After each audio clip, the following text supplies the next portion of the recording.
This person sold sand from the beach.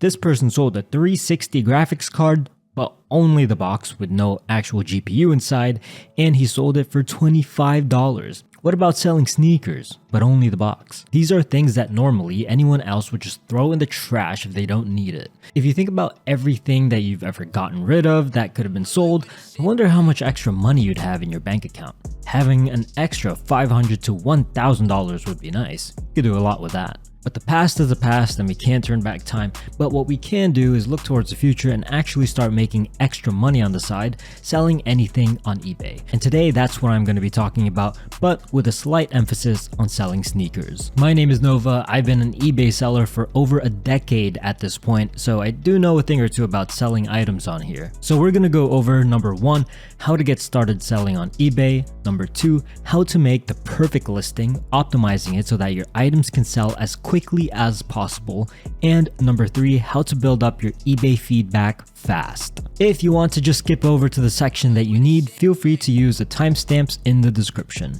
Ready, set, go. To get started, go to ebay.com and on the top left, click register. Select either personal or business. If selling is something that you take very seriously and you have an LLC or a business entity of some sort, then you should pick business. But if you're just selling the occasional item here and there, and you're mostly looking to sell things that you would have otherwise just gotten rid of, then personal is the way to go. Then go through the sign up process as you normally would like any other website. By the way, you need to be at least 18 years old to be an eBay member. So if you're not, you should do this under a parent's name and details with their permission, of course. Also, do not enter fake information when signing up because this can get you banned. I'm talking from experience. eBay would be able to easily tell if you're falsifying your information. I have no idea how they're able to do that, but they are. Before we start listing things for sale, we can first set up how we are going to get paid. To do that, hover over My eBay on the top right hand side and go to Selling, then Payments. This is a page where you connect your bank account to eBay and also where you can see your detailed eBay fees and payout history. After you've added your bank account to your payout preferences, then you're ready to start listing on eBay. Most of the time there are no insertion fees for an X amount of items. An insertion fee is the upfront fee to list an item. X will depend on the category of the item that you're selling, but if you want to double check, hover over My eBay, then go to Selling and scroll down to see how many listings you can make without an insertion fee. So to get started selling, press sell on the top right hand side and then create listing. Type whatever it is that you're selling and see if you could find a match with the product library. But you have to be 100% sure that it's the right product. If you do this, eBay will fill out a lot of the product details and specifications for you, saving you a lot of time. And I'll tell you why that's important later. But be careful because many products could look exactly the same, but are actually different. Once you find it, confirm the details, select condition, and continue to listing. You don't have to find a match, but it usually helps with saving some time filling in item specifics. You can also just start from scratch by clicking continue without match. This is also the option that you want to go with if you are listing multiple sizes of the sneaker, which I will go over later. This entire page will be dedicated to making it as easy as possible for any potential buyers to find your listing. After all, if nobody finds your listing, then no one will buy your item. Listing it in the way that I'm about to show you is a bit of an extreme, and it is slightly tedious, but if you want to optimize your listing to sell as fast as possible, then here's what you gotta do. Let's start off with the title. Try to be as descriptive as possible, and try to max out the 80 character limit. Let's use Panda Dunk Lows size 9 as an example. This is a bad title. If someone looked up Dunk Low Black and White size 9 men brand new as a search query, your listing will most likely not show up. If someone looked up the SKU of the shoe as a search query, your listing will most likely not show up. If they're just in the market for any dunk that's size 9 and they look up Nike Dunk size 9, your listing will most likely not show up. And that's because the keywords that they input into the search query does not match the keywords for your title. So the solution is to put in as many keywords into your title to make it so that your listing will show up in people's search results. So instead of just Panda Dunk Low size 9, I will title it something like this. I feel like this is a good title, where it will cover most search queries, but this is actually only 65 characters long. So I need to think about extra keywords that other people might search up and or even more things that can describe the item. I think I will add dead stock, which is a term that sneakerheads use to describe brand new, never worn pairs. So if someone includes the keyword dead stock in their search query, then there's a higher chance that my listing will show up. If you're selling anything that isn't a sneaker, the same principles apply. Instead of Valve Index controllers, my title will be SteamVR Valve Index Knuckles Controllers Used. So that's really descriptive, but we only have 46 characters here, so I need to think of other keywords to add just in case shoppers search for them. I'll add virtual reality. That brings me up to 62 characters, and then maybe describe the condition, good condition, bringing us to 77 characters. Just be sure to prioritize keywords that would be considered to be what the actual item is, rather than prioritizing what I would describe as secondary keywords. So if you're selling a pair of AirPods, you wouldn't have your title say, AirPods brand new in box, never worn, white, authentic, wireless. No, you would do Apple AirPods Pro 2nd generation, brand new. Then go with secondary keywords like wireless earbuds, noise cancellation, etc. Alright, pop quiz for you guys. Here are 3 different bad eBay titles in 3 different categories. Apply what I've taught so you can optimize all 3 of these and post it in the comments. If your submission is good, we will add your name into a raffle. For half a year, free membership for Polar Chefs, which is my USA-based private reselling group. If you're already in the group, then we will add that onto your membership. We will select the winners in 30 days from the date of this upload. Just be sure to include your Twitter or Instagram so we know where to contact you if you win. And if you're watching this video in the future, I think it's a good exercise anyway, so go ahead and write your answer in the comments. Okay, onto the pictures. One thing to consider is that one of eBay's biggest selling points that they have over most other online marketplaces is that customers can see the actual product that they're buying. If I buy from Amazon, StockX, GOAT, or even authorized retailers like Nike and Adidas, I don't know exactly what it is that I'm getting unless I go physically into a store. But with eBay, you can. So we need to play to the strengths of this platform. Don't use stock images for your listing. Take pictures of the product. If you're selling a shoe, take a picture on all sides of the shoes. Maybe take a picture of the shoebox because some of the buyers actually care about box condition, a close-up picture of the box label, etc. There will also be some items that you can't do this for. For instance, any item that might be factory sealed, removing the seal will of course reduce the value of the item. So instead, take a picture of each side of the box. But if you are selling an electronic item like a computer part or a phone, I would highly suggest redacting the serial number or any IMEI numbers if it appears on any of the labels. Just trust me on that. The only exception that I'll make for stock images is if you are selling a pre-order. A pre-order is when you order an item but you don't have the product yet in hand, so you can't take a picture of it, so you have no choice but to use stock images. Also, for items that are factory sealed, you can include some stock pictures alongside of the pictures that you took. Or, there are some items that don't have any packaging, where the shipping box is basically the only box that's included. Then you can use stock images, maybe even multiple stock images to show everything that comes with their order. Other than that, take your own pictures and take several pictures. Customers want to see exactly what it is they're buying, and if they can't, then there's a chance that they just go with a different seller that is able to provide pictures on their listings. If your item has any major flaws or imperfections, such as damaged box, then be sure to include that in your pictures as well and add it to the description. You don't want to get a negative review on your seller page or even worse, a chargeback because you are being disingenuous or hiding flaws in your item.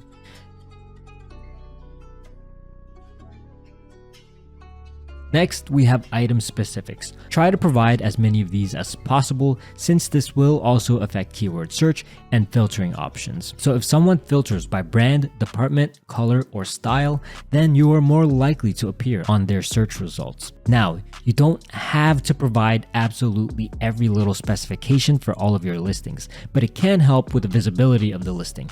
And as I mentioned earlier, the better the visibility, the faster it is for your item to sell. I feel like this is especially important to put in the extra effort, especially if you're a new eBay seller.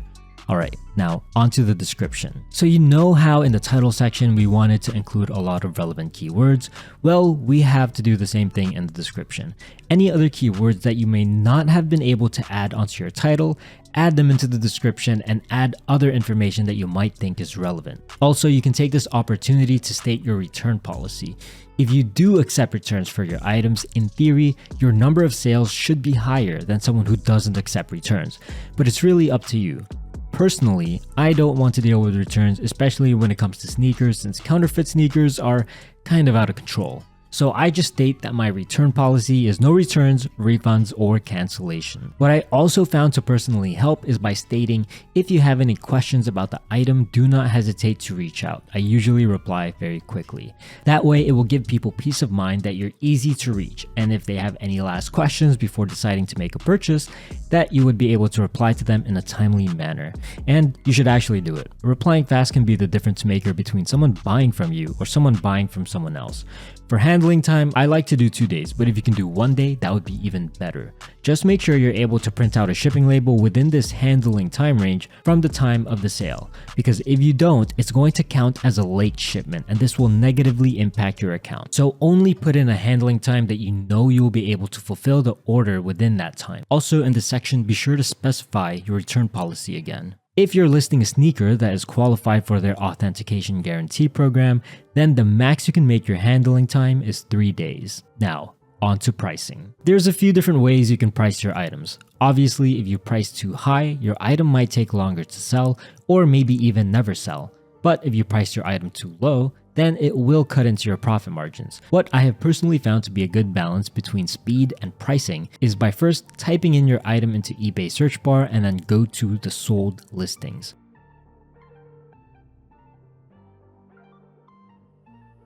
From there, I make a price range as to what people are buying this item for. Since I'm a more established seller, I have a good amount of positive reviews, and I have a 100% feedback rating. I can afford to price it on the higher end of this range. People are willing to pay a bit more money for the same item in exchange for peace of mind that they are getting something legit from a reputable seller with a lot of sales and 100% positive feedback. If you're a new seller, you can use this method as a benchmark for how you price your items as well. But if you're finding that your item is taking too long to sell, then maybe you can list on the lower to the middle end of the sold price range until you get more reviews and a lot more established selling history. I will go over how to expedite the process of getting more feedback later on in this video. If you are an eBay store subscriber, there is a tool called Terapeak that allows for more granular product research. Unfortunately, this tool isn't available for free eBay sellers, but the link to everything will be in the description. I leave my offers off because I generally know how much I want to sell my items, but you can leave it on if you don't mind getting lowballed a bunch, but you also have the option of applying a minimum offer price so that it will auto-reject any offers made under that price. Another pricing strategy is that many resellers practice, more specifically for items that are newly released and high in demand, is list high and accept offers. So you would price it perhaps even higher than the upper range of the previous benchmark that I used, but then allow offers and accepting whichever offer is good enough. As far as auctions are concerned, I usually stay away from them. But typically for me, auctions are better for items where you really have no idea what the price would be. For instance, if you're selling a pair of used sneakers and the sneakers are really beat up. It's going to really depend on the condition of the sneaker, and it's hard to quantify how much someone will pay for a pair of kicks that are this destroyed. So if I were to sell these, I'd probably put these up for auction. For shipping method, fill out the dimension and weight of the package. If your sneaker is eligible for authenticity guarantee, you are required to use FedEx shipping and you can't change the shipping rate. The good news though is that if you're shipping through this authenticity guarantee program, your shipping label is free if you print it through eBay. When they first introduced this, a lot of people found it quite annoying, understandably, but FedEx actually has free FedEx ground pickups. Then you don't even have to physically go to a FedEx location yourself. For any items outside of sneakers, it's really up to you how much you want to charge for shipping. For instance, if you select flat rate shipping, select the shipping options that you want to have for your buyer, and then you can specify how much you want your buyer to pay for each shipping option. If you do calculated, however, eBay will estimate how much the shipping cost will be based on your buyer's location and the shipping options that you choose. Personally, what I like to do is include the shipping cost in the price, so my price gets slightly inflated. So if typically most people would charge $250 for a gaming mouse plus $15 shipping, instead I would just charge $265 plus free shipping. I do this because if someone filters for free shipping, then I have a chance of showing up on their search results. Now let's go over the eBay fees. Earlier we spoke about insertion fees. If you're not listing that many items, this isn't something that you have to worry about too much. The main expense from selling on eBay is what's called final value fees. This is the cut that eBay takes after your item is sold, and the final value fee will depend on the category of the item that you're selling. Linked in the description of the video is a full category list of how much each will cost. Going back to listing the item, over here we have require immediate payment. When buyer uses buy it now. Make sure this is checked, just trust me on this, it will save you a lot of headaches. Then list the item and wait for it to sell. Now, if you want to list multiple sizes of the same shoe in one listing, here's what you gotta do. When you create a new listing, continue without match and select condition. First, you can upload a picture of one of the shoes, but this time I wouldn't include the shoebox tag because we are selling more than one size. Make sure you leave the shoe size blank. If you enter a size, it won't work. Then scroll down to variations and press edit. You can delete these. Then add an attribute and find US shoe size and save. Select the sizes that you're planning to sell, press continue, and here you can enter the price for each size. Usually prices will vary depending on size, but for this example, I'll just make them all the same. Fill in the rest of the listing page as we have been covering throughout the video, but the only difference would be how you specify the size in the title. If you have a size range that's sequential, meaning you have 9, 9.5, 10, 10.5, 11, you can just write sizes 9 through 11 men. Or if you have only 3 or 4 sizes that are kind of all over the place, like 8.5, 12, 13, then I would specify it like sizes 8.5, 12, or 13. Really, you can format this however you want, but when a potential buyer looks at your listing title, the idea is that they should be able to tell whether or not you have the size that they are looking for. Next thing on the agenda for today is learning how to build your seller history and get feedback fast. List as many things as possible. Do not hesitate to sell low payout items. Look around your room right now. Do you have any clothes that you haven't worn in 2 years? Maybe some video games or books that you haven't touched in forever? List those items. As I mentioned in the beginning, you can sell almost anything, even things that most people would just throw out in the garbage. Now, if you really don't have anything to sell, or if you want more items to sell, then Polar Chef members have countless ways to get a bunch of free items. We have a catalog of items from Amazon that will refund you after making a customer review, ultimately making all of these items free.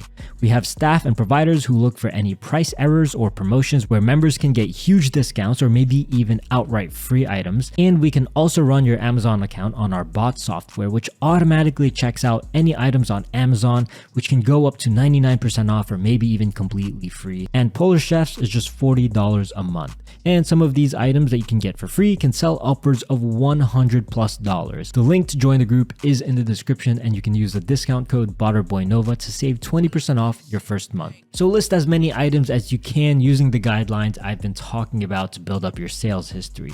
Now, to increase your chance of someone leaving good feedback on your page, number 1, see if you can ship the item even before the specified handling time. If you want to be extreme about it, see if you can ship out orders on the same day that your customers make the purchase. Number 2, write a handwritten note thanking the customer for their purchase and include it in the package.